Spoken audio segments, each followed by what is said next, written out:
The EU copyright directive has been passed in the European Parliament, effectively meaning the EU has just banned memes.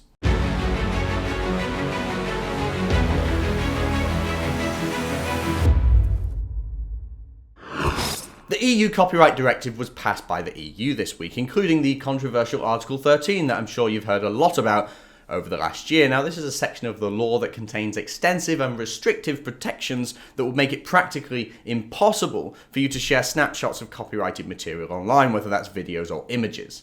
And you know where you might find those snapshots of copyrighted images? Memes! It's memes where you'd find it, because that's what memes are made of. The EU's attempting, they say, to control big tech companies with this new law, which it's not a nonsense. They want to give power back to the copywriters, so they say. That's how it's being sold. At the very least, this is a misguided attempt at giving power back to the little guy, but most cynics, most people actually, would say that actually this whole thing is a little bit more nefarious. But let's not go there, eh? Article 13 could be implemented in two ways. The first way would be a negotiation of licenses with copyright holders, but that's a mammoth task. Think about how much stuff is uploaded onto the internet every minute, and how much of that is copyright protected. Nobody's clear how this system could work, how much it would cost, and who would even end up having to pay for it. It's total chaos.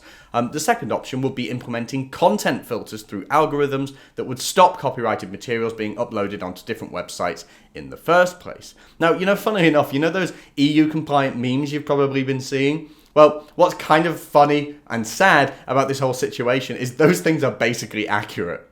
Understandably, there's been a lot of campaigning against Article 13, and for good reason. This has deep implications for a variety of online activities, ranging from harmless memes and jokes, which we're all definitely going to be missing, to content creators even making a living. It's already hard enough to make money as if you're a YouTuber, trying to make a living that way. Are you going to be able to do that from now on? Are you going to be able to have any kind of snapshot of copyrighted material on your videos without getting a copyright strike and all your money advertising profits taken away from you? I mean, there's a lot of questions to be answered here. And you know what smells funny to me about this whole thing? The EU claims that this is about giving power back to the little guy, right? Restricting the big companies. But it's Google and big tech who are going to be making big bucks from this new law. Google's parent company is called Alphabet, and they've already spent more than $100 million building an algorithm, an AI, that can detect copyrighted material, which is now being used by more than 9,000 broadcasters, record labels, and movie studios. That's the kind of AI you see when you upload something to YouTube and then you get told that the music is owned by someone else and then they copyright strike you. That's the kind of algorithm we're talking about here. And none of this seems to have even been considered by members of European Parliament who actually voted in support of this measure. Free speech and digital rights activist Marcus Meechan, you probably know him as Count Dankula, tweeted this. Me. How are small startups supposed to have the funding to hire staff to code or purchase the usage of an algorithm that will allow them to monitor the vast amount of content their website produces? Wouldn't this gatekeep the tech market? MEP, what's an algorithm?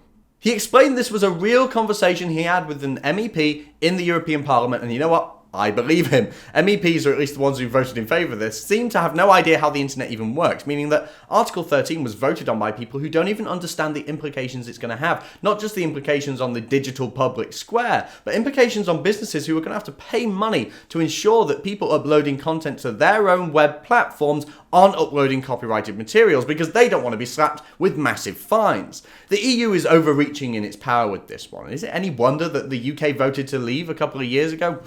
3 years ago. On top of this new insane copyright law, there's even more.